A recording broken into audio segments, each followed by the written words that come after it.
এখন কত বড় হয়েছে। বড় আর কিসে, আপনাদের কাছে আমি সেই ছোটই আছি। কত অভিনয় শিখেছি বলুন তো আপনার কাছে, হ্যাঁ? সে তারে এমপিতে মনে করে আশীর্বাদ করুন যাতে আপনাদের ভুলে না যায়। বড় আনন্দ হলো, দেখো বড় আনন্দ হলো। গান শুনে আশীর্বাদ করি, তুমি বড় বড় আরো বড়, অনেক বড়। এই তো আমাদের গৌরব। আচ্ছা চলি। হ্যাঁ যাবেন কিসে?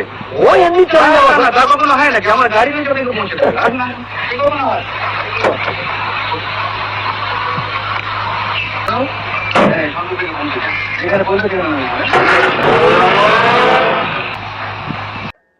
আয় ছিল প্রচুর, বিপুল ব্যয়ও করতেন উত্তম কুমার। ছবি মুক্তির দিন সকাল থেকে কি করতেন Mahanayak? Hi everyone, welcome back to my channel Anjana Anjania. বন্ধুরা, তোমাদের সকলকে আমার এই ছোট্ট ইউটিউব চ্যানেলে স্বাগত জানাই। বাংলা সিনেমার ইতিহাসে যার নাম সোনার হরফে লেখা রয়েছে, তিনি আর কেউ নন, উত্তম কুমার। জনপ্রিয়তা এমন এক জায়গায় পৌঁছেছিল যে রূপলী পর্দায় নিজের উপস্থিতি নিয়েই চিন্তায় থাকতেন মহানায়ক। ভাবতেন যদি দর্শক তাকে অতিরিক্ত দেখেই অভ্যস্ত হয়ে পড়ে, যদি তার ক্রেজ কমে যায়, এই ভয়েই তিনি অনেক সময় লোকচক্ষুর আড়ালে থাকতেন।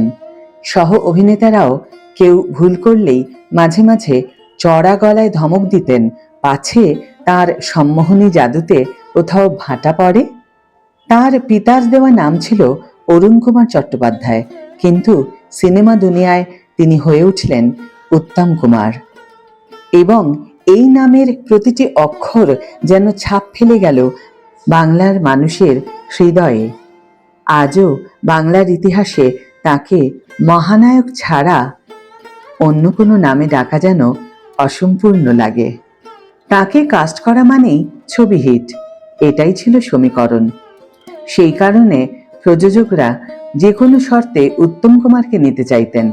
আর তিনি পারিশ্রমিক নিতেন কি পরিমাণ জানো বন্ধুরা? 1960 থেকে 70-এর দশকে তিনি প্রতিটি ছবির জন্য নিতেন প্রায় 4 থেকে 5 লক্ষ টাকা। এখনকার অর্থমূল্যে তা প্রায় কোটি টাকার সমান। তবে অর্থ উপার্জনের মতোই দানেও তিনি ছিলেন রাজা। সহকর্মী বা আত্মীয় কেউ যদি কোনোদিন অর্থাভাবের কথা বলতেন, উত্তম তাদের ফিরিয়ে দিতেন না। নিজের পকেট থেকে বের করে দিতেন নগদ টাকা। এমনকি একবার তো কলকাতায় বন্যার সময় নিজে রাস্তায় দাঁড়িয়ে ত্রাণ তহবিল তুলেছেন। এই গল্প আজও টলিপাড়ায় কান পাতলে শোনা যায়। তবে এত জনপ্রিয়তা, সম্মান, সাফল্যের মধ্যেও উত্তম কুমার ছিলেন ভীষণ অনিশ্চিত। কোনো ছবির মুক্তির দিনে তার মুখে হাসি দেখা যেত না, উদ্বেগে ডুবে থাকতেন। সেটে শুটিং চললেও মন থাকতো না কাজের মধ্যে। একটাই প্রশ্ন বারবার ঘুরপাক খেত মনের মধ্যে, ছবিটা চলবে তো? যতক্ষণ না খবর আসতো হাউসফুল, ততক্ষণ যেন মনেই শান্তি ফিরত না উত্তম কুমারের। আর খবরটা পাওয়ার পর তখনই তিনি ক্যামেরার সামনে দাঁড়াতেন আত্মবিশ্বাসে ঝলমল করে। উত্তম কুমার স্টার না অ্যাক্টর? উত্তম প্রথমে স্টার, পরে অ্যাক্টর। খুবই দুঃখের কথা, স্টার থেকে অ্যাক্টর হয়ে ওঠার মুহূর্তেই আমরা তাকে হারালাম চিরতরে। তার হঠাৎ প্রয়াণ ঘটল 1980 সালের 24শে জুলাই, মাত্র 54 বছর বয়সে। স্টার আর অ্যাক্টর অর্থাৎ তারকা ও অভিনেতা আমরা কাকে বলবো? সিনেমার যে শিল্পী নায়ক বা নায়িকার ভূমিকায় দর্শকদের চিত্তহরণ করতে পারবেন, তার রূপ, রোমান্টিকতা আর লীলায়িত ভাবভঙ্গিমায় তিনি হয়ে ওঠেন স্টার বা তারকা। অভিনয়ের জগতে অভিনেতা বা অভিনেত্রী তো সবাই, সেই শিল্পী সত্তার মধ্যে অতিরিক্ত কিছু হয়ে ওঠাকেই উন্নীত করে তারকায়। স্টার সিস্টেম থেকেই উৎপত্তি স্টারের। চলচ্চিত্রের আদি পর্বে এসব প্রথা ছিল না। চিত্তবিনোদন ছিল তখন একমাত্র লক্ষ্য। বাণিজ্য হিসাবে চলচ্চিত্র যখন গণ্য হতে লাগলো, তখন থেকে শুরু হলো তারকা প্রথা।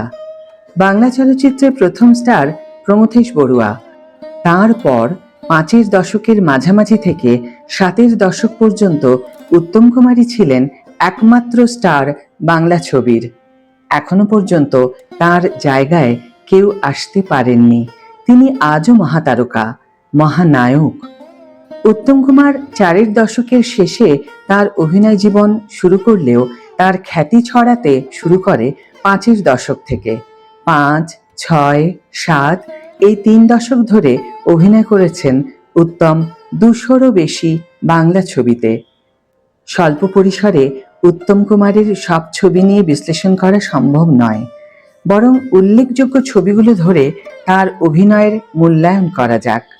নায়ক হওয়ার আগে তার চেহারা ছিল সাদামাটা, ছিপছিপে, টানটান চেহারার একজন সাধারণ যুবক। অভিনয়ের গোড়ার দিকে দৃষ্টিদান, কামনা, মর্যাদা, ওরে যাত্রী, নষ্টনীড়, সঞ্জীবনী ইত্যাদি ছবিতে তার বাচনভঙ্গিতে জড়তা ছিল, একটু কিছুটা তোতলামের ভাবও ছিল, সেই সঙ্গে ছিল কিছু মুদ্রাদোষ।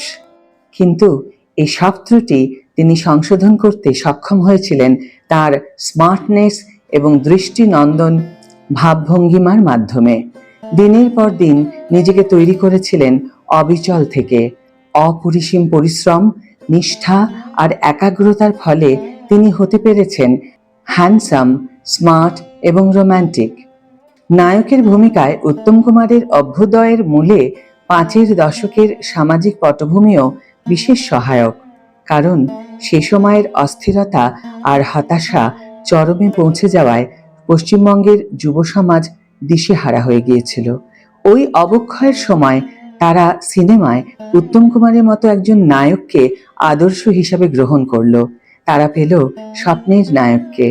রোমান্টিক নায়ক উত্তম কুমারের সাফল্যের আর একটা বড় দিক নায়িকার ভূমিকায় সুচিত্রা সেনের মধুর উপস্থিতি। উত্তম সুচিত্রা জুটির রোমান্টিকতায় ভেসে যায় যুব সম্প্রদায়।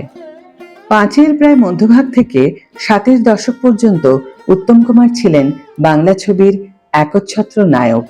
বাঙালি দর্শক একজন আইডিয়াল রোমান্টিক হিরো খুঁজে পেলেন উত্তম কুমারের মধ্যে। 6-এর দশকের মাঝামাঝি থেকে উত্তম কুমার বাংলা ছবির শুধু নায়কই নন, পরিত্রাতাও। বহু ছবিকে ভরাডুবির হাত থেকে বাঁচিয়ে দিয়েছেন তিনি।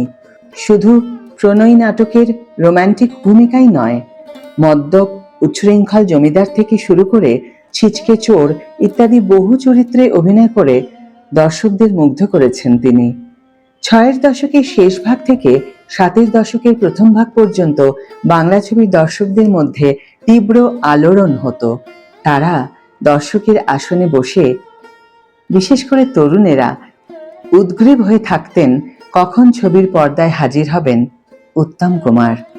পর্দায় তাকে দেখা মাত্রই গোটা প্রেক্ষাগৃহে স্বতঃস্ফূর্ত হাততালি পড়ে যেত।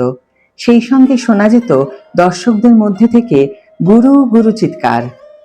এমন সারা জাগানো উন্মাদনার প্রকাশ বাংলা ছবির কোনো নায়কের ভাগ্যে জুটেছে কিনা জানা নেই।